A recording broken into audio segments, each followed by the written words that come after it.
Hello friend, मैं आनंद राज। आप सब भी देखिए, बिहार यूनिवर्सिटी का आज बीएड फर्स्ट ईयर का कोर्स 1 जो चाइल्डहुड एंड ग्रोविंग अप का एग्ज़ाम हुआ है। देखिए, जो आपको बताए हुए थे क्वेश्चन आया था, आप लोग देखे भी होंगे। देखिए, आज हम कोर्स 2 का लेकर आए हैं आपका। देखिए, जो हम 5-6 क्वेश्चन बताएंगे, ये समझिए कि सिर्फ पास करने के लिए। VVI जो क्वेश्चन की जो देख लीजिएगा, ये हो गया कि क्विक रिवीजन, यानी आप फास्ट में रिवीजन कर सकते हैं। समझे, इसमें 6-7 जो क्वेश्चन बताएंगे वो पढ़ के जाइएगा, आपके लिए बहुत बेनिफिट होगा। समझ गए। एग्जाम में आपका 10 क्वेश्चन दिया जाएगा, यानी प्रत्येक यूनिट में 2-2 क्वेश्चन दिया जाएगा, और आपको प्रत्येक यूनिट से 1-1 प्रश्न का चयन करते हुए कुल 5 प्रश्नों का क्या करना है, उत्तर देना है। समझ गए। तो ये आपका हो गया। दूसरा चीज़ क्या है कि आप VVI क्वेश्चन देख लीजिएगा, और BED एग्जाम में कैसे लिखना है वो चीज़ कर लीजिएगा। और तीसरा चीज़, कभी भी कोई आदमी नोट्स नहीं लिए हैं, इस नंबर पर व्हाट्सएप करके नोट्स ले लीजिएगा 9576002401 पर। समझ गए। इस नंबर पर व्हाट्सएप करके नोट्स ले लीजिएगा 9576002401 पर। चलिए स्टार्ट करते हैं। देखिए, यूनिट 1 में क्वेश्चन का पहले पैटर्न बता देते हैं, कौन क्वेश्चन आएगा। तो यूनिट 1 में शिक्षा से क्वेश्चन रहेगा। क्वेश्चन क्या रहेगा, शिक्षा से आप क्या समझते हैं, शिक्षा के प्रक्रिया का वर्णन करें। तो प्रक्रिया 2 होता है शिक्षा का, एक द्विध्रुवीय प्रक्रिया होता है, एक होता है त्रिध्रुवीय प्रक्रिया। द्विध्रुवीय प्रक्रिया में जॉन एडम्स दिए हुए हैं, जो बताए हुए थे क्या होता है कि 2 छोर होता है शिक्षा का, एक शिक्षक और छात्र होता है। और त्रिध्रुवीय प्रक्रिया जॉन डेवी बताए हुए हैं, जो बताए हुए थे कि 3 छोर होता है, शिक्षक, छात्र और पाठ्यक्रम। समझ गए। और फिर इस तीनों को एक्सप्लेन कर देना है। आएगा दूसरा क्वेश्चन इसमें आएगा कि शिक्षा क्या है और शिक्षा का अनौपचारिक, औपचारिक और निरौपचारिक माध्यम क्या होता है। तो देखिए, सिंपल आपका 2 क्वेश्चन आएगा। शिक्षा अच्छा से इसलिए पढ़ लीजिएगा। समझ गए। चलिए स्टार्ट करते हैं। क्वेश्चन है शिक्षा क्या है, इसमें आपका सब मिल जाएगा, आपका प्रक्रिया भी मिल जाएगा, और इसमें आपका औपचारिक, अनौपचारिक, निरौपचारिक तीनों मिल जाएगा। समझ गए। तो चलिए स्टार्ट करते हैं। लिखा है, हम जानते हैं कि इंट्रोडक्शन में जरूर चीज़ लिखिएगा, और BED एग्जाम में कैसे लिखना है ये वीडियो जरूर एग्जाम में देख के जाइएगा। समझ गए। लिखा है, हम जानते हैं कि शिक्षा मानव का आभूषण होता है। समझ गए। देखिए, आप शिक्षित होइएगा तो देखिएगा, नहीं कहा जाता है कि आप कला भी है और जॉब है, आपके पास गुण है, तो आपको सुंदर कन्या मिल जाएगी। समझ गए। तो वही कहानी है यहाँ पर कि हम जानते हैं कि शिक्षा क्या है, मानव का आभूषण होता है। जिस प्रकार हंसों के बीच में बगुला सुशोभित नहीं होता है, उसी प्रकार शिक्षित व्यक्तियों के मध्य बैठा अशिक्षित व्यक्ति सुशोभित नहीं होता है। समझ गए। शिक्षा ही व्यक्ति को अंधकार से प्रकाश की ओर ले जाने वाली प्रक्रिया है, यानी शिक्षा अज्ञान रूपी अंधकार को दूर कर ज्ञान की ज्योति से प्रकाशित करने वाली प्रक्रिया है। इसीलिए शिक्षा को मनुष्य का तृतीय नेत्र कहा जाता है। यानी आपको कोई समस्या समाधान करना होगा, आप एजुकेटेड है तो समस्या को समाधान कर सकते हैं। समझ गए। शिक्षा के द्वारा ही मनुष्य की ज्ञान, कला, कौशल में वृद्धि तथा उसके व्यवहार में परिवर्तन किया जाता है, और उसे एक अच्छे नागरिक बनाया जाता है। हम ये भी जानते हैं कि शिक्षा जीवन पर चलने वाली प्रक्रिया है, यानी जन्म से लेकर मृत्यु तक चलती है।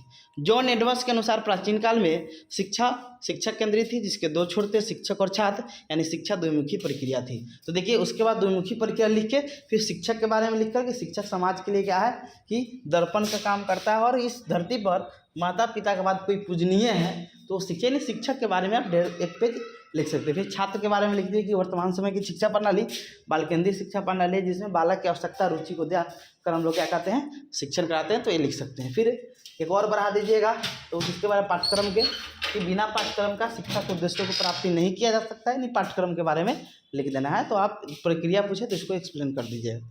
समझ गए। तो जॉन एडम्स के अनुसार प्राचीन काल में शिक्षा शिक्षक केंद्रित थी, जिसके 2 छोर थे, शिक्षक और छात्र, यानी शिक्षा द्विमुखी प्रक्रिया थी, टीचर और स्टूडेंट। बाद में जॉन डेवी ने शिक्षा को बाल केंद्रित बताते हुए इसके 3 छोर बताए, शिक्षक, छात्र और पाठ्यक्रम, यानी शिक्षा त्रिध्रुवीय प्रक्रिया थी। इसमें पाठ्यक्रम ज़्यादा कर दीजिएगा। समझ गए। अब आते हैं शिक्षा का अर्थ। लिखा है कि शिक्षा शब्द का प्रयोग विभिन्न अर्थों में किया जाता है, जो निम्नलिखित है। पहला है शिक्षा का शाब्दिक अर्थ, शिक्षा का संकुचित अर्थ और शिक्षा का व्यापक अर्थ। तो शिक्षा का शाब्दिक अर्थ क्या होता है, तो शिक्षा शब्द संस्कृत के शिष धातु से बना हुआ है, जिसका अर्थ होता है सीखना या सिखाना, यानी शिक्षा सीखने सिखाने क्या है, प्रक्रिया है। दूसरा चीज़ है, शिक्षा अंग्रेजी भाषा के एजुकेशन शब्द का हिंदी रूपांतरण है। इस एजुकेशन शब्द की उत्पत्ति निम्नलिखित शब्दों से मानी जाती है। पहला एडुकेटम, शिक्षित करना, एडुसियर, विकसित करना, एडुकेयर, आगे बढ़ना, E+D को, यानी कोई चीज़ को अंदर से विकास करना। अर्थात शिक्षा का शाब्दिक अर्थ होता है मनुष्य की आंतरिक शक्तियों को बाहर की ओर आने को प्रेरित करना। अब शिक्षा का संकुचित अर्थ देखते हैं तो शिक्षा के संकुचित अर्थ का तात्पर्य विद्यालय शिक्षा से है, जिसमें बालक को एक निश्चित स्थान पर शिक्षा दी जाती है। इसमें शिक्षा का एक निश्चित योजना होता है, निश्चित पाठ्यक्रम होता है, निश्चित समय होता है तथा इसमें बालक को कुछ निश्चित विधियों के द्वारा ज्ञान प्रदान किया जाता है। अब आते हैं दूसरा है शिक्षा का व्यापक अर्थ। शिक्षा के व्यापक अर्थ का तात्पर्य ऐसे शिक्षा से है जिसमें बालक आजीवन शिक्षण ग्रहण करते हैं। शिक्षा के व्यापक अर्थ के अनुसार शिक्षण आजीवन चलने वाली प्रक्रिया है जो बालक के जन्म से लेकर मृत्यु तक निरंतर चलती रहती है। अब आते हैं शिक्षा की परिभाषा। तो विभिन्न विद्वानों एवं शिक्षा शास्त्रियों ने अपने विचार और चिंतन के आधार पर शिक्षा के विभिन्न परिभाषा प्रस्तुत किए हैं जो निम्नलिखित है। पहला है महात्मा गांधी के अनुसार बालक और मनुष्य के शरीर, मन और आत्मा में जो कुछ भी श्रेष्ठ है उसे बाहर निकालने को ही शिक्षा कहते हैं।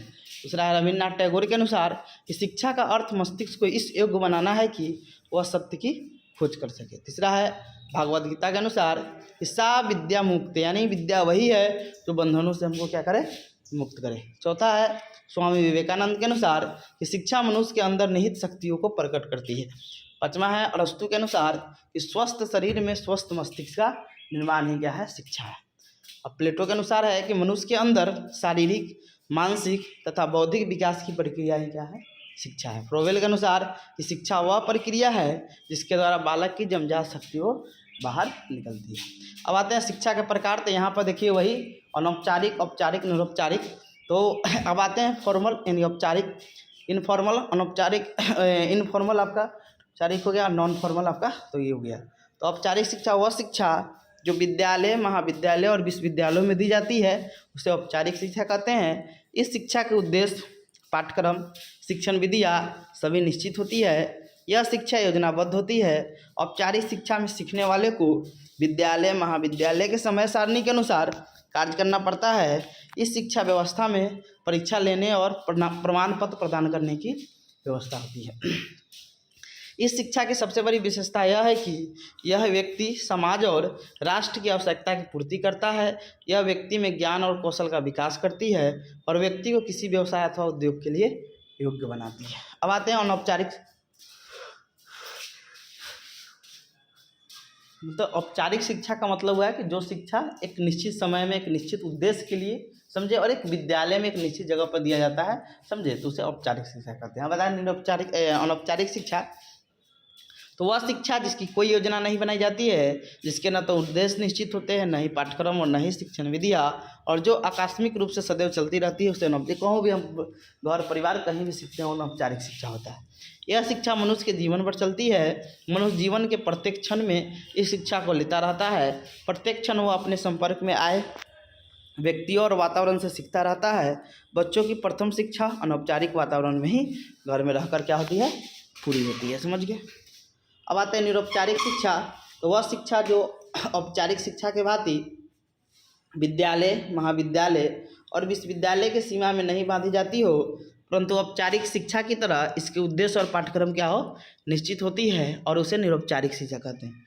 जैसे पौध शिक्षा, सतत शिक्षा, खुली शिक्षा, ओपन एजुकेशन, दूरस्थ शिक्षा, ये सब निरौपचारिक शिक्षा के क्या विभिन्न रूप है। इस शिक्षा की सबसे बड़ी विशेषता यह है कि इसके द्वारा उन बच्चों या व्यक्तियों को शिक्षित किया जाता है जो औपचारिक शिक्षा का लाभ नहीं उठा पाते हैं। जैसे वे लोग जो विद्यालय शिक्षा पूरी नहीं कर पाए हो, प्रौढ़ व्यक्ति जो पढ़ना चाहते हैं, कामकाजी महिलाएं, और चौथा है जो लोग औपचारिक शिक्षा के ज़्यादा व्यय नहीं कर सकते हैं। ऑनलाइन देखते हैं क्या सस्ता आपका एजुकेशन। तो ये आपका हो गया, समझे। उद्देश्य में पूछेगा तो व्यक्तिगत उद्देश्य पूछ देगा, तो व्यक्तिगत उद्देश्य में यानी अपना क्या शिक्षा से तो आपका शारीरिक विकास होगा, मानसिक विकास होगा, चारित्रिक विकास होगा, सांस्कृतिक विकास होगा, व्यवसायिक विकास होगा, और सामाजिक में आपका राजनीतिक ये सब को एक्सप्लेन कर देना है, लोकतांत्रिक, नागरिकता का भावना का विकास, जनतांत्रिक, ये सब विकास होगा। अब देखिए इसमें दूसरा, एक इसमें दो क्वेश्चन हो गया आपका। एक तो पूछ देगा कहूँ शिक्षा क्या है, इसको बताइए, परिभाषा तो हो गया, और शिक्षा के कौन कौन आपका रूप होता है, यानी औपचारिक, निरौपचारिक वाला, एक प्रक्रिया वाला, 3 गो क्वेश्चन इसमें हो गया। अब आते हैं हम लोग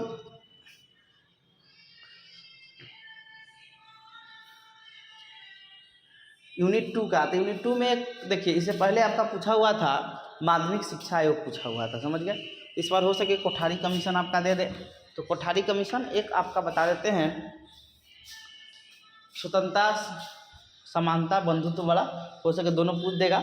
यूनिट 2 में 2 क्वेश्चन करा देंगे, लेकिन हम जो गेस किए हैं उसको आप लोग देख लीजिएगा प्लीज़। इसे पास करने के लिए आपको पहले बताया, इतना करके आप जाइएगा तो आपका अच्छा नंबर आ जाएगा। तो देखिए कोठारी कमीशन के बारे में हम लोग पढ़ते हैं। तो लिखा है कि भारत में शिक्षा के विभिन्न समस्याओं पर विचार करने के साथ साथ समय समय पर विभिन्न आयोगों का गठन किया गया, जिसमें 1948 ईस्वी में राधा कृष्णन आयोग, उसके बाद 1952 ईस्वी में मुदालियर आयोग का गठन किया गया। लेकिन इन शिक्षा आयोग का सुझाव किसी विशेष स्तर पर ही सीमित था। फिर एक नए शिक्षा आयोग का गठन 14 जुलाई 1964 ईस्वी को किया गया, जिसे हम लोग भारतीय शिक्षा आयोग के नाम से जानते हैं। राष्ट्रीय शिक्षा आयोग के अध्यक्ष विश्वविद्यालय अनुदान आयोग यूजीसी के अध्यक्ष पद पर रहे दौलत सिंह कोठारी को बनाया गया और इन्हीं के नाम पर इस आयोग का नाम कोठारी आयोग पड़ा। कोठारी आयोग का टैग लाइन ही था, भारत का भविष्य कक्षाओं से आने वाला है। कोठारी आयोग में कुल 17 सदस्य थे, जिनमें 6 विदेशी सदस्य भी थे, जिनमें कुछ प्रमुख सदस्य निम्नलिखित है। जेपी नायक सदस्य सचिव थे, जेएफ मैकडुगल सह सचिव थे, प्रोफेसर एमवी माथुर, विपिन पाल, टी सेन। आते हैं कोठारी आयोग का उद्घाटन समारोह 2 अक्टूबर 1964 ईस्वी को दिल्ली के विज्ञान भवन में संपन्न हुआ। इस अवसर पर भारत के तत्कालीन राष्ट्रपति डॉक्टर एस राधाकृष्णन ने अपने संदेश में कहा, मेरी यह हार्दिक इच्छा है कि कोठारी आयोग शिक्षा के समस्त पहलुओं जैसे प्राथमिक माध्यमिक विश्वविद्यालय की जांच करे और ऐसे सुझाव दे जिनसे हमारी शिक्षा व्यवस्था को समस्त स्तरों पर उन्नति करने में सहायता मिले।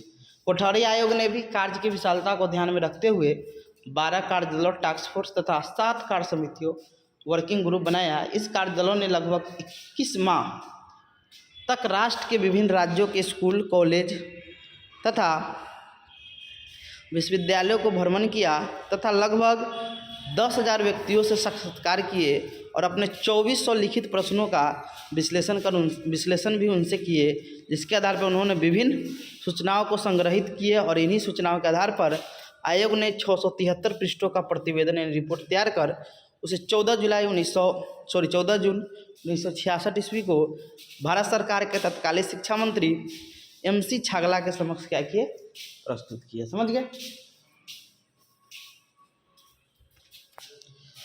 यह प्रतिवेदन 3 भागों में विभाजित था।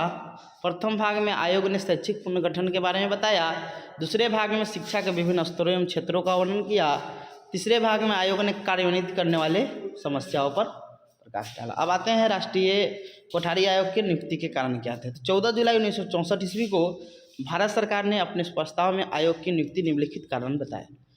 इसको थोड़ा शॉर्ट कर लीजिएगा। स्वतंत्रता प्राप्ति के बाद भारत सरकार ने राष्ट्रीय शिक्षा प्रणाली की ऐसी व्यवस्था करनी चाहती थी जिससे देश ई वाला पूछेगा कारण तभी लिखेगा, नहीं तो आप डायरेक्ट यहाँ से कौन कौन इसमें सुझाव दिया गया तो आप यहाँ से सुझाव में आइएगा, कारण लिखिएगा लंबा हो जाएगा। सुझाव से आते हैं तो कोठारी आयोग ने अपने क्रांतिकारी के सुझाव ही पूछता है। कोठारी आयोग ने अपने क्रांतिकारी रिपोर्ट में शिक्षा के विभिन्न स्तरों में सुधार लाने के लिए निम्नलिखित सुझाव दिए। पहला था शिक्षा के द्वारा राष्ट्रीय लक्ष्य निर्धारित करना। लिखा है कोठारी आयोग ने स्पष्ट कहा था कि प्रचलित शिक्षा प्रणाली वर्तमान लोकतांत्रिक आवश्यकता एवं महत्वाकांक्षाओं को पूरा नहीं करती है, अतः वर्तमान राष्ट्रीय लक्ष्य की प्राप्ति के लिए प्रभावशाली शिक्षा व्यवस्था करनी होगी, जिससे हमारे राष्ट्र के सामाजिक, आर्थिक, राजनीतिक एवं सांस्कृतिक विकास हो सके। दूसरा था शिक्षा का पंचमुखी कार्यक्रम। तो कोठारी आयोग ने अपने प्रतिवेदन में स्पष्ट कहा कि शिक्षा को प्रभावशाली बनाने के लिए इसमें पंचमुखी कार्यक्रम लागू करना होगा, जो निम्नलिखित है। शिक्षा के उत्पादन के साथ साथ संबंध करना। दूसरा था शैक्षिक कार्यक्रम के द्वारा लोक, सामाजिक तथा राष्ट्रीय एकता पर बल देना। तीसरा था शिक्षा के द्वारा लोकतंत्र को सुसंगठित करना। चौथा था राजनीतिक, सामाजिक, नैतिक तथा आध्यात्मिक मूल्यों का विकास शिक्षा के द्वारा करना। इसके बाद उसके पांचवा था कि जिज्ञासा मनोवृत्ति के द्वारा कौशल का विकास करते हुए समाज का आधुनिकीकरण करना। तीसरा था शिक्षा का संरचना। तो शैक्षिक ढांचे को 10+2+3 में व्यवस्थित की जाए, जिसमें 10th को हाई स्कूल, +2 को इंटरमीडिएट तथा 10+3 को ग्रेजुएशन की व्यवस्था होनी चाहिए। अगला अध्यापकों की दशा। आयोग ने दृढ़ विश्वास से कहा कि शिक्षक शिक्षा शिक्षक शिक्षा का एक अभिन्न अंग है। शिक्षा प्रक्रिया तभी सुंदर तथा सुचारू ढंग से संचालित हो सकती है जब जब तक शिक्षक संतुष्टि का अनुभव करे। अतः इसके लिए आयोग ने शिक्षकों की आर्थिक, सामाजिक एवं व्यवसायिक स्थिति सुधारने की सिफारिश की। अगला है शैक्षिक अवसरों की समानता। तो कोठारी आयोग ने सुझाव दिया था कि भारतीय समाज में शैक्षिक अवसरों की समानता नहीं पाई जाती है। अतः आयोग ने शिक्षा के क्षेत्र में 2 प्रकार की असमानता बताई थी। पहला था शिक्षा के प्रत्येक स्तर पर बालक तथा बालिकाओं की शिक्षा में पर्याप्त असमानता पाई जाती है, और दूसरा था कि उच्च वर्गों तथा पिछड़े वर्ग, हरिजनों तथा आदिवासियों आदि के शैक्षिक विकास में व्यापक विषमता। अतः लोकतांत्रिक तथा सामाजिक न्याय की भावना को विकसित करने के लिए शिक्षा में क्या हो, अवसरों की समानता होनी चाहिए। छठा था कि विज्ञान की शिक्षा स्कूल से ही शुरू की जाए तथा विश्वविद्यालय स्तर पर विज्ञान के शिक्षण में सुधार कर वैज्ञानिक अनुसंधान को प्रोत्साहित किया जाए। 7वां था कि 25% माध्यमिक स्कूलों को व्यावसायिक स्कूलों में परिवर्तित कर दिया जाए तथा उच्च माध्यमिक स्कूलों में कम से कम 50% बच्चों को व्यवसाय शिक्षा प्रदान की जाए। 7वां था कोठारी आयोग ने अपने प्रतिवेदन में स्पष्ट रूप से कहा कि विषय विभाजन कक्षा 9 के बदले कक्षा 10 के बाद हो। यानी विषय विभाजन का मतलब हुआ कि जो 10th के बाद अब तो नई शिक्षा नीति में भी हो गया, अब 8 से ही हो गया है। पहले था ना 10th के बाद आप साइंस, कॉमर्स और आर्ट लेते तो वो चीज़ बोला था। अगला है कि सभी बच्चों को प्राइमरी कक्षाओं में मातृभाषा में शिक्षा दी जाए तथा माध्यमिक स्तरों पर स्थानीय भाषाओं में शिक्षण को प्रोत्साहन दिया जाए। 10वां था कि 3 से 6 वर्ष की उम्र के बच्चे को पूर्व प्राथमिक शिक्षा दी जाए तथा 6 वर्ष पूरा होने पर पहली कक्षा में नामांकन किया जाए। कोठारी आयोग ने अपने पौध शिक्षा, अडल्ट एजुकेशन का सुझाव दिया, यानी 15 से 30 वर्ष के अनपढ़ लोगों के लिए शिक्षा की व्यवस्था होनी चाहिए। अगला था 12 नंबर, कोठारी आयोग ने अपने प्रतिवेदन में स्पष्ट कहा कि समान पाठ्यक्रम के जरिए बालक बालिकाओं को विज्ञान और गणित की शिक्षा दी जाए। यानी कोठारी आयोग का मुख्य उद्देश्य था कि समान पाठ्यक्रम की अनुशंसा से बालिकाओं को समान अवसर प्रदान की जाए। कोठारी आयोग ने व्यावसायिक तकनीकी शिक्षा पर विशेष जोर देते हुए कहा कि व्यावसायिक शिक्षा रोजगार उत्पन्न करने के लिए तथा तकनीकी शिक्षा प्रत्यक्ष एवं प्रायोगिक कार्य को अधिक महत्व देगा। कोठारी आयोग ने शिक्षण की गुणवत्ता सुधार के लिए अध्यापन प्रशिक्षण की व्यवस्था होनी चाहिए, जिससे शिक्षक राष्ट्रीय आवश्यकताओं के अनुरूप शिक्षण विधियाँ, शिक्षण सामग्री और शिक्षण पाठ्यक्रमों का सही से प्रयोग कर सकें। अगला था 5वां कि कोठारी आयोग ने माध्यमिक स्कूल के बारे में कहा कि राष्ट्रीय स्कूल 2 प्रकार के होने चाहिए, जूनियर माध्यमिक स्कूल और उच्च माध्यमिक स्कूल। कोठारी आयोग ने कहा कि भारत में कॉमन स्कूल सिस्टम होने चाहिए तथा स्नातक का शिक्षा मातृभाषा में होनी चाहिए। अगला था कोठारी आयोग ने अपने प्रतिवेदन में त्रिभाषा को प्रस्तावित किया था। समझ गए? तो 2 तरह का बताया त्रिभाषा सूत्र, समझे? गैर हिंदी भाषी क्षेत्रों के लिए मातृभाषा या क्षेत्रीय भाषा एक भाषा होना चाहिए, दूसरा हिंदी और तीसरा अंग्रेजी। और हिंदी भाषी राज्यों के लिए पहला भाषा हिंदी, दूसरा अंग्रेजी और तीसरा कोई भी आधुनिक काट दीजिएगा, कोई भी भाषा जो हिंदी अंग्रेजी से भिन्न, जैसे संस्कृत, उर्दू, ये सब। अब निष्कर्ष लिखा हुआ है, इसी से लिख दीजिएगा कि उपरोक्त विवरण से स्पष्ट होता है कि अभी तक भारत में जितने शिक्षक आयोग की नियुक्ति हुई है उनका सुझाव किसी विशेष स्तर पर ही सीमित था, किंतु कोठारी आयोग एक ऐसा आयोग है जिसने पूर्व प्राथमिक शिक्षा से लेकर विश्वविद्यालय शिक्षा स्तर तक अपने महत्वपूर्ण सुझाव दिए थे।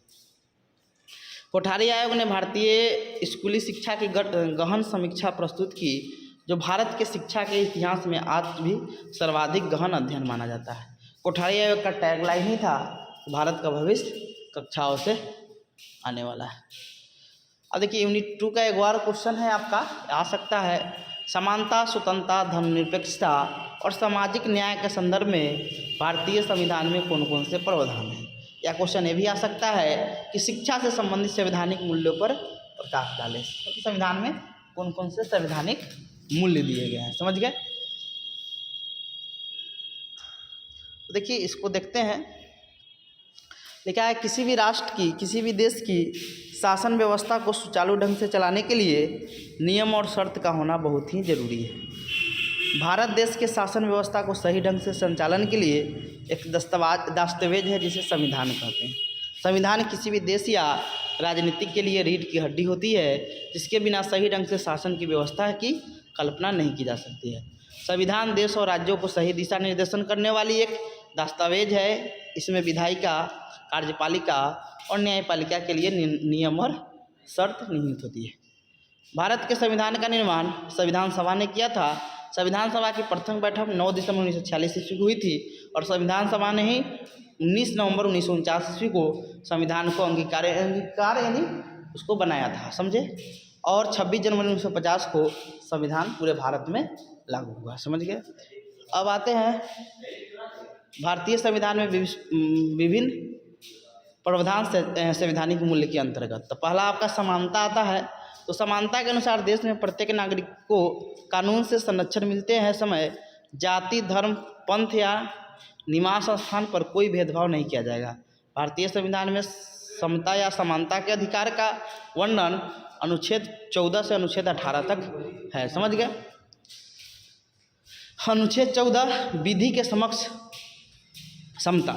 इसका अर्थ हुआ कि राज्य सभी व्यक्तियों के लिए एक समान कानून बनाएगा और एक समान क्या करेगा, लागू करेगा। अनुच्छेद 15 राज्य के द्वारा धर्म, मूल वंश, जाति, लिंग एवं जन्म स्थान के आधार पर किसी भी व्यक्तियों से भेदभाव नहीं करेगा। अनुच्छेद 16 राज्य के अधीन किसी पद पर नियोजन के लिए नागरिकों को समान अवसर उपलब्ध कराया जाएगा। अनुच्छेद 17 इसमें कहा गया है कि अस्पृश्यता यानी छुआछूत या छुआछूत को अंत करना है। अनुच्छेद 18 उपाधियों का अंत का वर्णन है। नोट में लिखा है कि समानता का अधिकार का देन कौन है, फ्रांस है, समझ गए। अब आते हैं स्वतंत्रता। हमारे संविधान के अनुच्छेद 19 से अनुच्छेद 22 तक स्वतंत्रता के अधिकार का वर्णन किया गया है। इसके अनुसार भारत के सभी नागरिकों को अभिव्यक्ति, विश्वास, आस्था, सभा करने, भ्रमण करने, कहीं रहने की क्या है, स्वतंत्रता है। जब हम स्वतंत्रता के शैक्षणिक पक्ष पर गौर करते हैं तो पाते हैं कि एक राज्य का छात्र अपने इच्छा अनुसार भारत की किसी भी राज्य शैक्षणिक संस्थान में प्रवेश पाने को स्वतंत्र है, जहां उसके साथ जाति, धर्म, भाषा या निवास या लिंग के आधार पर कोई भेदभाव नहीं किया जाएगा। अनुच्छेद 19A में बोलने की स्वतंत्रता या प्रेस की स्वतंत्रता है। अनुच्छेद 19 के B में कहा गया है शांतिपूर्वक सभा करने की स्वतंत्रता है। उसके बाद आपका है अनुच्छेद 19 का C है संघ बनाने की, संघ यानी संगठन बनाने की आपकी स्वतंत्रता है। फिर अनुच्छेद 19 के D है देश के किसी भी राज्य में आवागमन यानी आ जा सकते हैं आप। अनुच्छेद 19 के E में है देश के किसी भी राज्य में निवास या बसने की स्वतंत्रता है। अनुच्छेद 19 के G कहता है कि किसी भी क्षेत्र के व्यापार और जीविका चलाने की स्वतंत्रता। अनुच्छेद 20 है कि अपराधों के लिए दोष सिद्धि की स्वतंत्रता। अनुच्छेद 21 क है राज्य 6 से 14 वर्ष के आयु के समस्त बच्चों को निःशुल्क एवं अनिवार्य शिक्षा उपलब्ध करवाएगा। और यही जो दिव्यांग बच्चा होता है उनको 18 तक जो PWD 2016 है उसमें कहा गया है, समझ गए। फिर अनुच्छेद 22 है गिरफ्तारी और निरोध में संरक्षण। अब आते हैं न्याय में। तो भारतीय संविधान में वर्णित मूल्य न्याय का तात्पर्य किसी आंदोलन द्वारा किसी अदालत द्वारा दिए जाने वाले न्याय से नहीं है। हमारे संविधान द्वारा न्याय की अवधारणा को काफ़ी विस्तृत रूप में लिया गया है। संविधान न्याय को सामाजिक, आर्थिक तथा राजनीतिक क्षेत्र में प्रदान करने पर बल देता है, क्योंकि इन सभी क्षेत्रों में न्याय से ही शिक्षा का अधिकार सभी को समान रूप से प्राप्त होता है। अब भारतीय संविधान में 3 प्रकार का न्याय दिया गया है, सामाजिक न्याय, आर्थिक न्याय, राजनीतिक न्याय। तो सामाजिक न्याय में हो गया कि सामाजिक न्याय से तात्पर्य है कि समाज में असमानताओं को दूर करना तथा सामाजिक समता की स्थापना करना। सामाजिक न्याय को प्रभावी बनाने हेतु ही संविधान में धारा 15, 17, 23, 46, 30 आदि को शामिल किया गया है। इन संवैधानिक प्रावधानों द्वारा यह व्यवस्था की गई है कि राज्य किसी भी नागरिकों से धर्म, जाति, लिंग आदि में से किसी भी आधार पर भेद नहीं करेगा। इन सभी संवैधानिक प्रावधानों का उद्देश्य सामाजिक न्याय द्वारा सामाजिक समानता को प्राप्त करना है।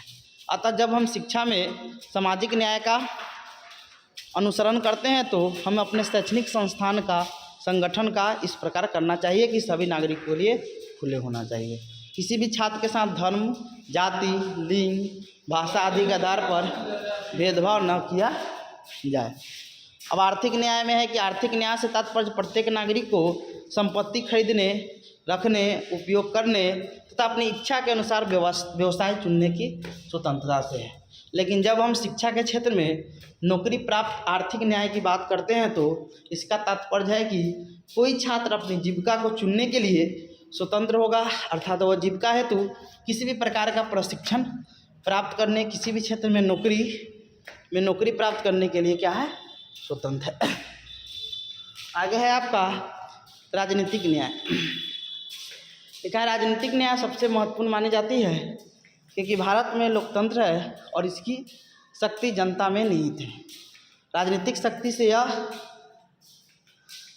देती है कि समाज के सभी वर्गों के लिए 18 वर्ष से अधिक आयु के हो उन्हें वोट देने का अधिकार देती है, जिससे वह प्रतिनिधि को चुन सके। समझ गए। अब शिक्षा की दृष्टि से यह प्रावधान महत्वपूर्ण है क्योंकि यह न्याय शिक्षा के ही शिक्षकों के ऊपर यह जिम्मेदारी देता है कि वह लोकतंत्र की सफलता के लिए उत्तम नागरिकों का निर्माण करे और उसे राजनीतिक रूप से जागरूक करे। अब आते हैं भ्रातृत्व या बंधुत्व। लिखा, संविधान में निहित संवैधानिक मूल्य स्वतंत्रता, समानता, न्याय आदि तत्वों को रहते हुए भी यदि देश की जनता में बंधुत्व की भावना आदि न हो तो स्वतंत्रता, समानता, न्याय जैसे तत्वों के लक्ष्य को प्राप्त करना संभव नहीं होगा। इसीलिए संविधान में बंधुत्व तत्व का समावेश किया गया है। भाषा तथा संस्कृति के भेदभाव के बिना प्रत्येक भारतीयों में बंधुत्व की भावना उत्पन्न हो और भारत के सभी नागरिक आपसी भेदभाव भूलकर अपने को भारत का संतान समझे। अतः बंधुत्व की भावना पैदा करने में शिक्षा महत्वपूर्ण भूमिका अदा करती है। अब आते हैं धर्मनिरपेक्षता। धर्मनिरपेक्षता का शाब्दिक अर्थ है कि राष्ट्र का अपना कोई धर्म नहीं होता है अतः सभी धर्म को मानना। हम जानते हैं कि भारत एक धर्मनिरपेक्ष राष्ट्र है जहाँ सभी धर्म को एक समान नज़र से देखा जाता है। धर्मनिरपेक्ष शब्द भारतीय संविधान में 42वां संविधान संशोधन कर 1976 ईस्वी में जोड़ा गया। संविधान के भाग 3 के अनुच्छेद 25 में 25 से 28 तक मौलिक अधिकार के रूप में धर्म की स्वतंत्रता को सुनिश्चित किया गया है। अनुच्छेद 15 में कोई भी व्यक्ति किसी भी धर्म को मान सकता है और उसका प्रचार प्रसार कर सकता है। अनुच्छेद 25 में 26 धार्मिक कार्यों के प्रबंध की स्वतंत्रता है, अपनी चंदा उंदा ले सकता है। अगला है कि राज्य किसी भी व्यक्ति से ऐसे कर देने के लिए बाध्य नहीं कर सकता है जिसका आय किसी विशेष धर्म से जिसका आय मतलब स्रोत किसी विशेष धर्म के लिए हो। अनुच्छेद 28 कि कोई भी शिक्षण संस्थान में कोई धार्मिक शिक्षा नहीं दे जा सकती। अब निष्कर्ष है कि उपयुक्त विवेचना से स्पष्ट होता है कि भारतीय संविधान प्रजातांत्रिक मूल्यों की अमूल्य निधि है। स्वतंत्रता, समानता, न्याय, बंधुत्व और धर्मनिरपेक्षता जैसे तत्व मूल्य लोकतंत्र के प्रत्येक नागरिक को अपने संपूर्ण विकास का मौका देता है। शिक्षा ही वह माध्यम है जिसके संविधान में उल्लेखित मूल्यों को लक्ष्य कर प्राप्त किया जा सकता है। अब आते हैं हम लोग, देखिए यूनिट 2 खत्म हो गया। अब आते हैं यूनिट 3 आते हैं, समझ गए। देखिए यूनिट 3 में 2 प्रकार का क्वेश्चन आएगा। एक तो दर्शन और शिक्षा आता है और एक आपका क्वेश्चन आएगा आदर्शवाद, मतलब एक वाद से आता है प्रयोजनवाद, जो भी पूछे, मानववाद कोई भी पूछे, प्रयोजनवाद पूछा हुआ था। तो ये कोई भी वाद आए, समझे, सब में शिक्षण विधि, पाठ्यक्रम, शिक्षा का उद्देश्य, अनुशासन सब में है। एक बार देख लीजिएगा, हम एक आपका फॉर्मेट बता देंगे क्या कहलाता है। जैसे आदर्शवाद है तो आध्यात्मिक चीज को बल देता है, प्रयोजनवाद है तो कार्य करने पर, समझ गए कि आप बिना काम के आपको मतलब नहीं, बिना भजन के भोजन नहीं मिलना कहा जाता है, तो वही चीज़ है। तो ये सब चीज़ है। तो दर्शन से एक क्वेश्चन रहेगा और एक आपका वाद से रहता है। आदर्शवाद, प्रयोजनवाद, मानववाद कोई भी पूछे लेकिन वाद से रहेगा, समझ गए। क्वेश्चन है दर्शन शास्त्र की परिभाषा, एक दर्शन कराते हैं, एक उसका करवा देंगे, समझ गए। तो दर्शन की परिभाषा दे एवं शिक्षा एवं दर्शन में क्या संबंध है, समझ गए। या क्वेश्चन है शिक्षा एवं दर्शन एक सिक्के के 2 पहलू है, या दर्शन क्या है, दर्शन शास्त्र क्या है, ऐसे भी आ सकता है। तो लिखा है, हम जानते हैं कि मानव एक चिंतनशील प्राणी है तथा मानव जीवन स्वयं क्या है, दर्शन, क्योंकि हम चिंतन हमेशा करते रहते हैं, कुछ ना कुछ क्या करते हैं, सोचते रहते हैं, समझ गए। महान दार्शनिक रॉस ने दर्शन और शिक्षा के संबंध बताते हुए कहा है कि शिक्षा और दर्शन एक ही सिक्के क्या है, 2 पहलू है।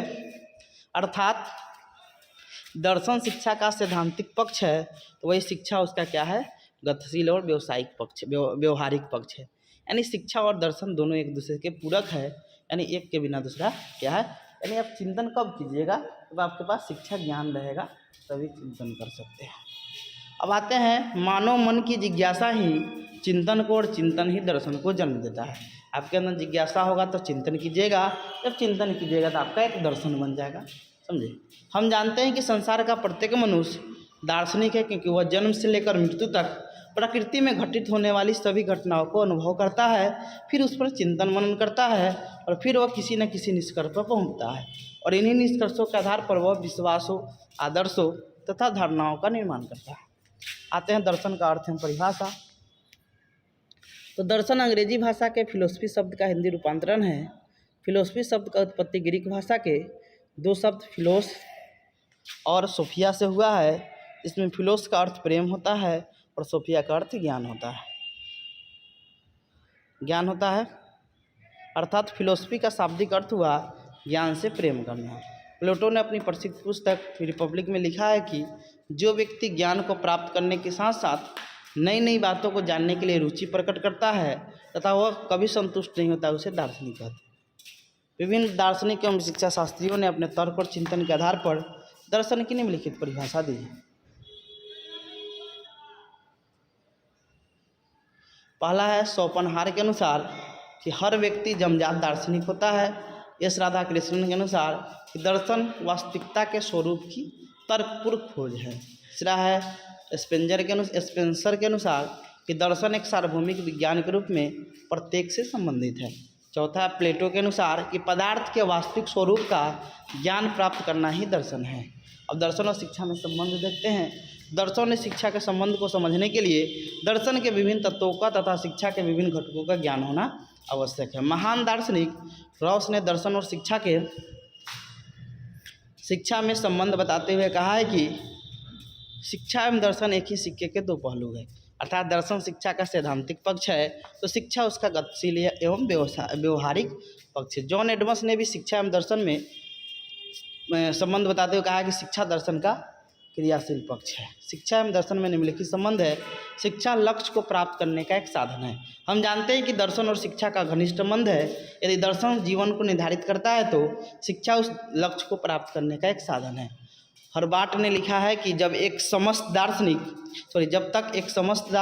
समस्त दार्शनिक समस्याओं को व्यवहारिक रूप नहीं दिया जाएगा तब तक शिक्षा को चैन नहीं आ सकता है। दूसरा है दर्शन जीवन के उस वास्तविक लक्ष्य को निर्धारित करता है, उसे शिक्षा को प्राप्त करना होता है।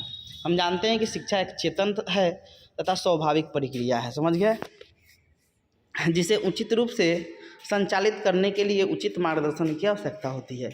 बिना मार्गदर्शन के शिक्षा अपने लक्ष्य को प्राप्त नहीं कर सकता है। अतः दर्शन ही जीवन के वास्तविक लक्ष्य को निर्धारित करता है तथा उस लक्ष्य को प्राप्ति के लिए शिक्षा का उचित मार्गदर्शन भी करता है। तीसरा है दर्शन शिक्षा के विभिन्न अंगों को प्रभावित करता है। तो दर्शन शिक्षा के संपूर्ण पक्ष को प्रभावित करता है, जिससे दर्शन शिक्षा के विभिन्न अंगों को प्रभावित करता है। तीसरा है आपका शिक्षा दर्शन का गत्यात्मक साधन है। दर्शन जीवन के लक्ष्य को निर्धारित करता है तथा यह शिक्षा के विचार को विश्लेषण कर सिद्धांतों का निर्माण करता है। जब दर्शन द्वारा सिद्धांत का निर्माण हो जाता है तब शिक्षा इन सिद्धांतों का प्रयोग में लाती है। अब आते हैं, महान दार्शनिक एडम्स ने कहा है कि शिक्षा दर्शन का गत्यात्मक साधन है। Education is the dynamic side of philosophy. आगे है, महान दार्शनिक महान शिक्षा शास्त्री भी हुए हैं। इतिहास गवाह है कि प्रत्येक समय के महान दार्शनिक ही महान शिक्षा शास्त्री भी हुए हैं।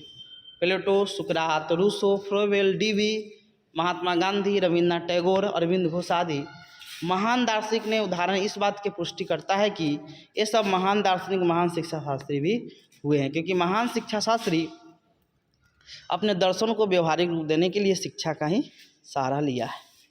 अब निष्कर्ष हो गया कि उपरोक्त विवरण से स्पष्ट होता है कि संसार का प्रत्येक व्यक्ति अपने आप में दार्शनिक है, क्योंकि प्रत्येक व्यक्ति अपने जीवन दर्शन तथा अपनी अपनी धारणाओं के अनुसार जीवन व्यतीत करता है। हम ये भी जानते हैं कि बिना दर्शन के जीवन व्यतीत करना असंभव है। अब आते हैं आदर्शवाद। देखिए बताए हैं कि वाद से क्वेश्चन रहेगा आपका, तो देखिए वो सिंपल चीज़ है, कोई भी वाद पूछे सिंपल।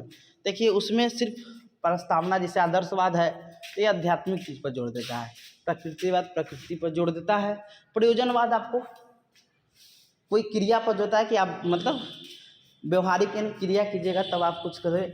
बिना नहीं कहा जाता कि बिना भजन के पेट में, कुछ ऐसे ही बोला जाता है। एक आता है आपका मानववाद। तो मानववाद आपका होता है कि मानव की भलाई के लिए, यानी सब कुछ मानव ही है, समझ गए। तो ये आपको पढ़ना है, समझ लीजिए कोई एक वाद आएगा आपका, समझ गए। तो हम एक फॉर्मेट उसका बता देते हैं कि आदर्शवाद, कोई भी वाद में आपका प्रस्तावना हुआ, फिर शिक्षा का उद्देश्य होता है, समझ गए।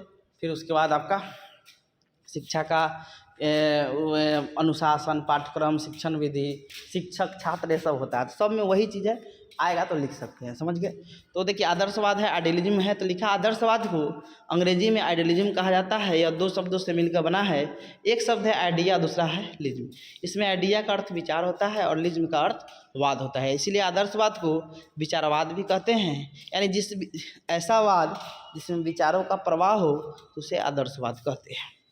आदर्शवाद को कई अन्य नामों से भी जानते हैं, जैसे प्रत्ययवाद, विचारवाद, अध्यात्मवाद। लेकिन वर्तमान समय में इन शब्दों के स्थान पर आदर्शवाद शब्द का प्रयोग अधिक करते हैं। आदर्शवादी दार्शनिक विचारों को ही सत्य मानते हैं, जो बोल दिए वही है, प्रैक्टिकली लाइफ पर विश्वास नहीं करते हैं। आध्यात्मिक चीज़ को ये लोग मानते हैं।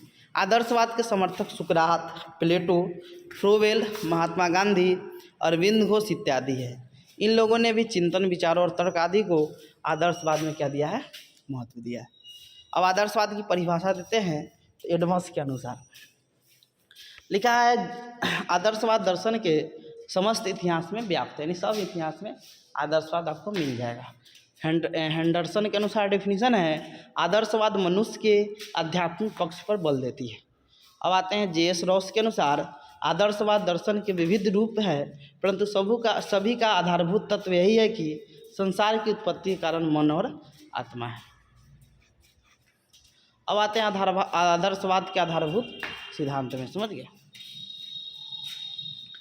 पहला आध्यात्मिक जगत को महत्व। लिखा आदर्शवादी ने आध्यात्मिक जगत को प्राकृतिक जगत की अपेक्षा अधिक महत्व प्रदान किया है।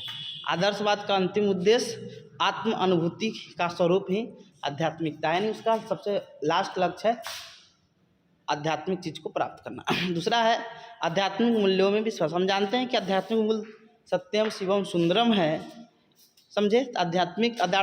आदर्शवादी इन्हीं आध्यात्मिक मूल्य को शाश्वत एवं सर्वव्यापी मानते हैं, यही सही है, यही सब चीज़ें।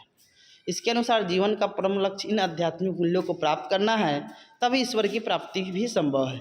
इन तीन आध्यात्मिक मूल्यों को प्राप्ति में मानव के मन की तीन क्रियाएं, ज्ञान, अनुभव और इच्छा शामिल है। जे.एस. रॉस के अनुसार, ये छोड़ दीजिए, कल इतना लिखेगा। अब आते हैं मन, विचार और आत्मा अवास्तविक है। देखिए आदर्शवादी के अनुसार यह कहा गया है कि मन, विचार और आत्मा वास्तविक है। प्लेटो के अनुसार विचार सत्य है, लेकिन वही प्रकृति एवं भौतिक जगत को सत्य नहीं मानते। अब आते हैं मानव अस्तित्व में विश्वास। लिखा है कि मनुष्य को ईश्वर की सर्वोत्कृष्ट रचना मानते हैं। मनुष्य अपनी बुद्धि के द्वारा नैतिक आदर्श तथा सांस्कृतिक एवं आध्यात्मिक चेष्टाओं के द्वारा अन्य जीवों से अपने आप को अलग कर देता है।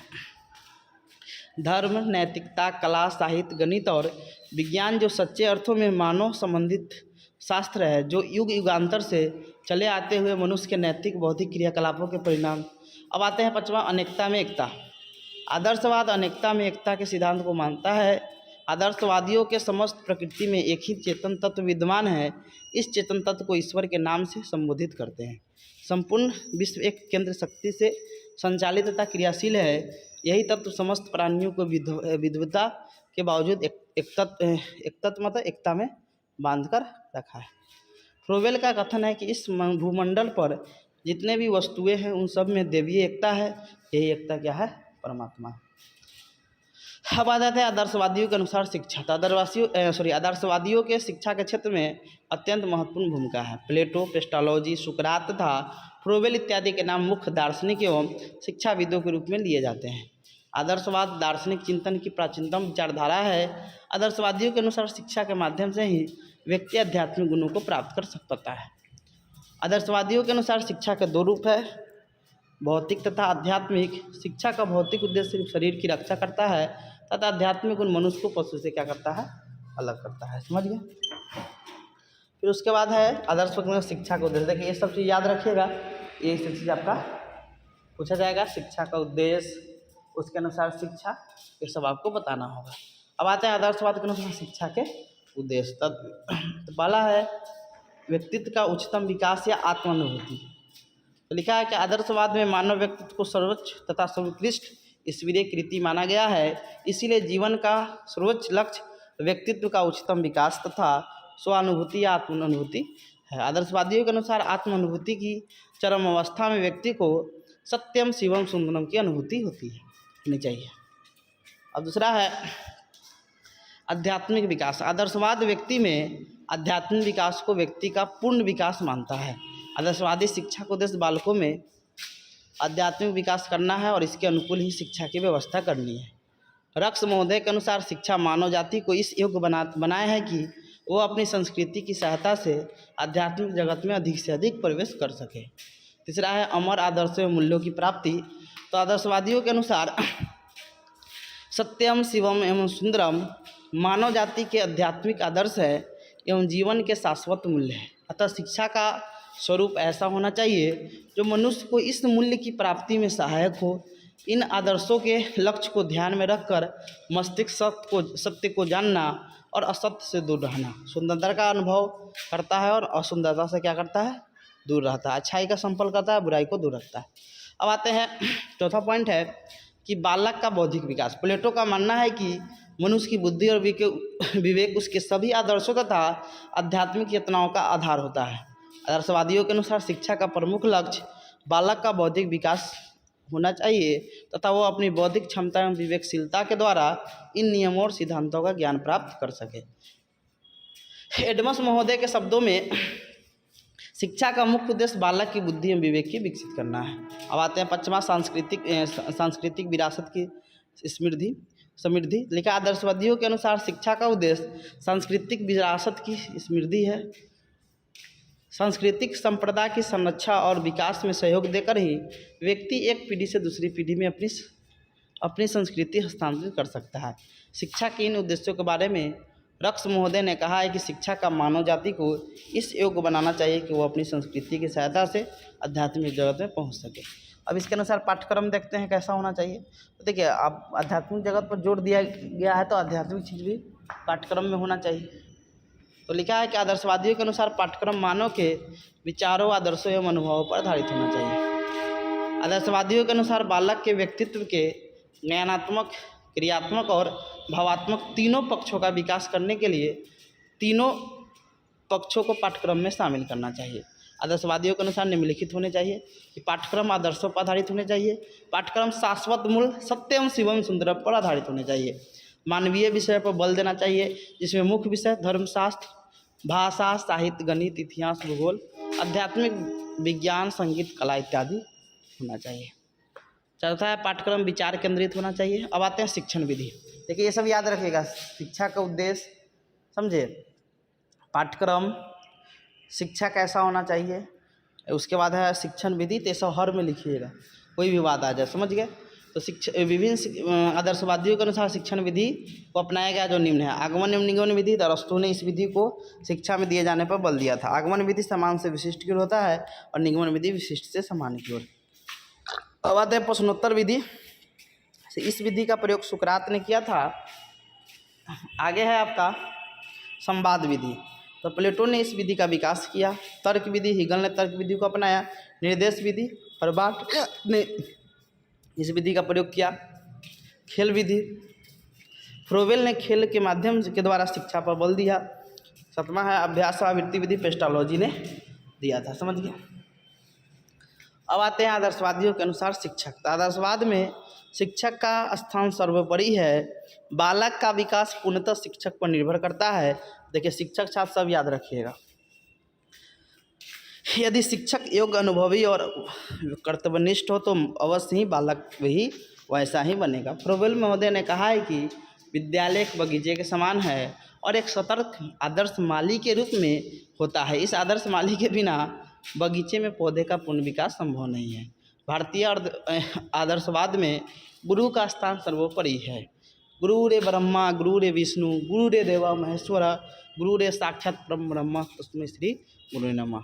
आदर्शवादियों के अनुसार आप बालक देख लेते हैं। आदर्शवादियों के अनुसार बालक पौधे के समान है जिसे मनचाहा आकार दिया जा सकता है। शिक्षक का कार्य बालक को उच्च आदर्शों की प्राप्ति करवाना है। बटलर महोदय का विचार है कि जहाँ बालक आत्मा है वहाँ शिक्षक विश्व आत्मा का रूप है। सुकरात और प्लेटो बालक को शक्तियों और ज्ञान का असीम भंडार मानते हैं। शिक्षा द्वारा इन शक्तियों का विकास किया जाना चाहिए। अब आदर्शवादियों के अनुसार विद्यालय देखते हैं। तो आदर्शवादियों के अनुसार विद्यालय एक ऐसा स्थान है जहाँ बालक को संस्कृति के एवं आध्यात्मिक गुणों को अर्जित करने का अवसर मिलता है। विद्यालय में बालक अपने व्यक्तित्व के तीनों पक्ष बौद्धिक, नैतिक, भावात्मक का पूर्ण विकास करके आध्यात्मिक मूल्यों को प्राप्त करता है। हाँ,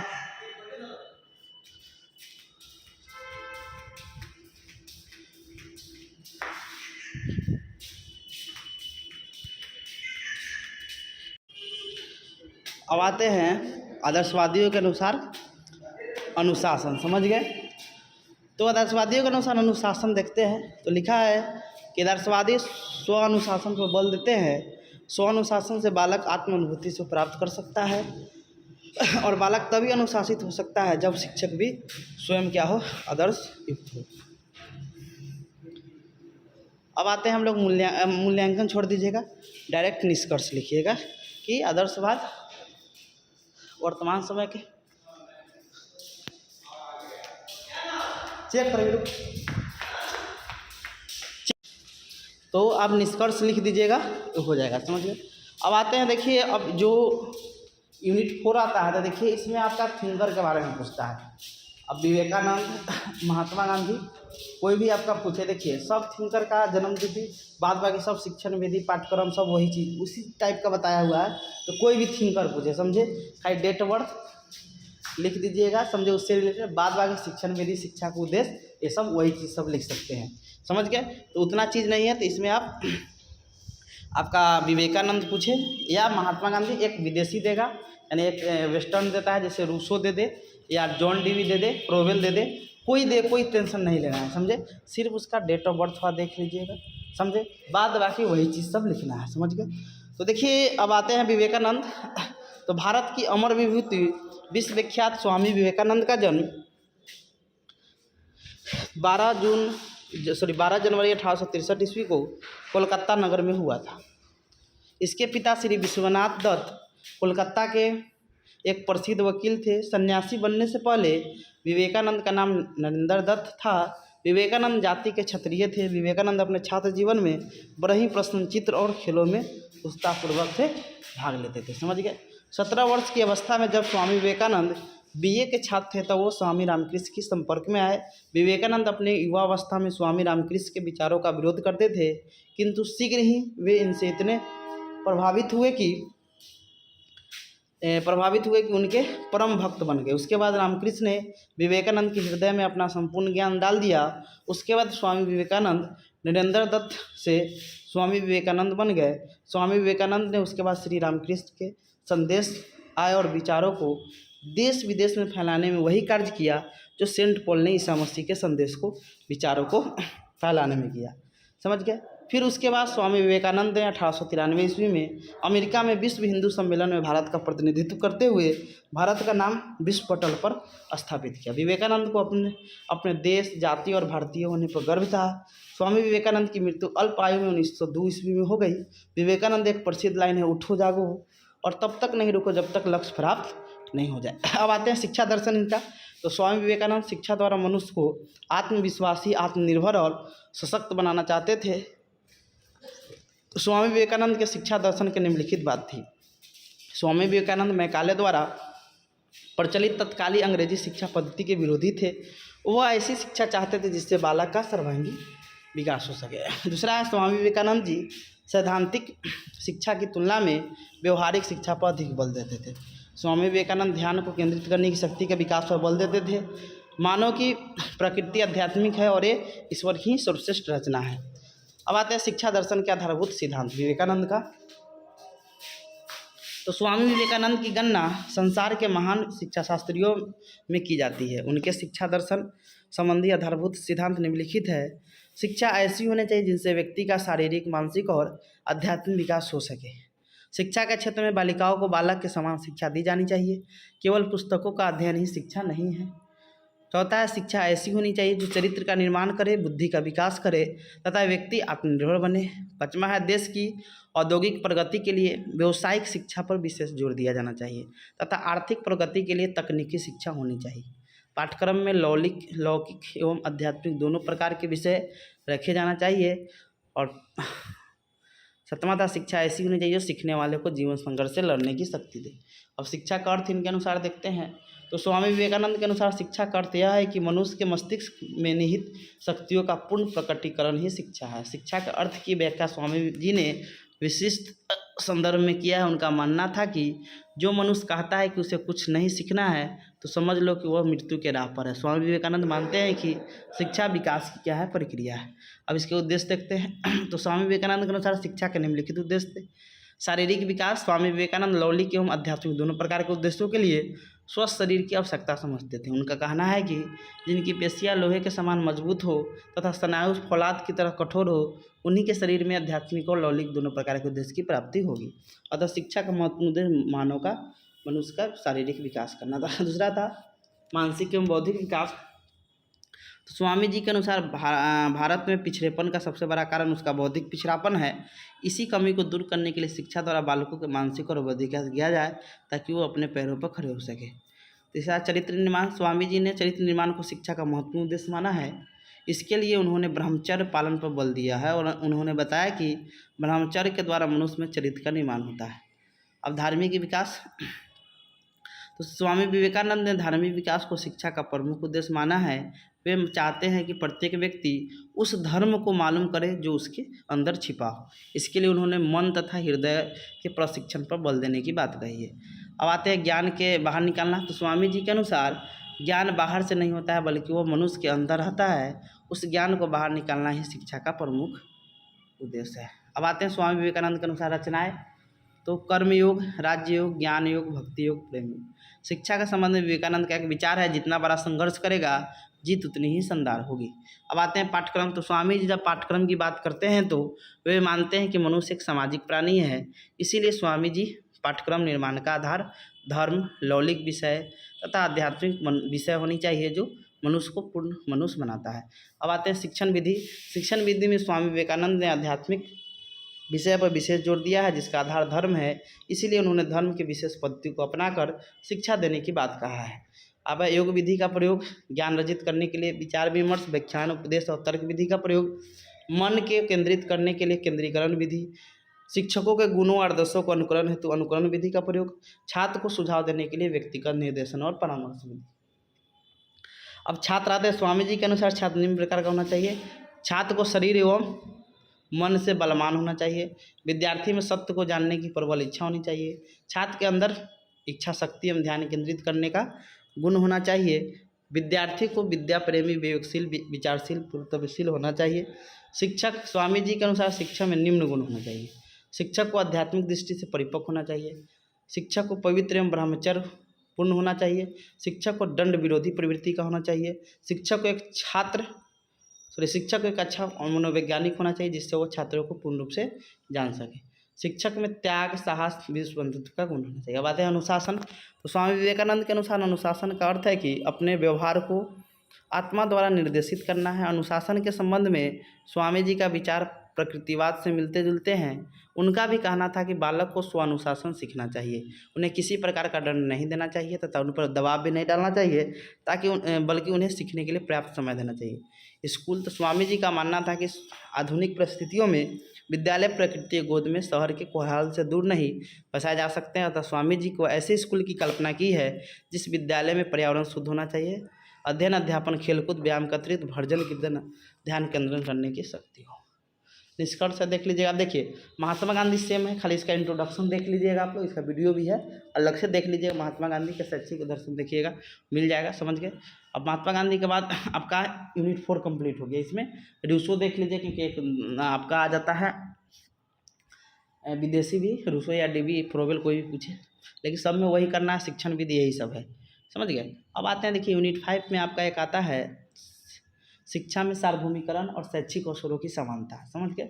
और एक कॉमन स्कूल सिस्टम पूछा जा सकता है, समझ गए, यानी समान स्कूल प्रणाली, समझ गए। तो देखिए अभी तो बोलते बोलते हालत ख़राब हो गया, लेकिन हम थोड़ा कर देते हैं, समझे। आप ये कर लीजिएगा, शिक्षा का सार्वभौमिकरण, इसको पढ़ लीजिएगा, वीडियो खोलिएगा तो मिल जाएगा आपका, समझ गए। वीडियो खोलिएगा ना तो मिल जाएगा, समझ गए। और एक कॉमन स्कूल सिस्टम यानी समान स्कूल प्रणाली, और एक आपका शैक्षिक अवसरों की समानता, 3 वीडियो देख लीजिएगा, समझ गए। तो हालत ख़राब हो गया, आप कोशिश करके देख लीजिएगा, समझ गए। तो ये हो गया, आप देख लीजिएगा, समझ गए। यूट्यूब पर ही हमारे चैनल पर मिल जाएगा, समझ गए। तो रहने देते हैं और 3 क्वेश्चन आप देख लीजिएगा। Thank you.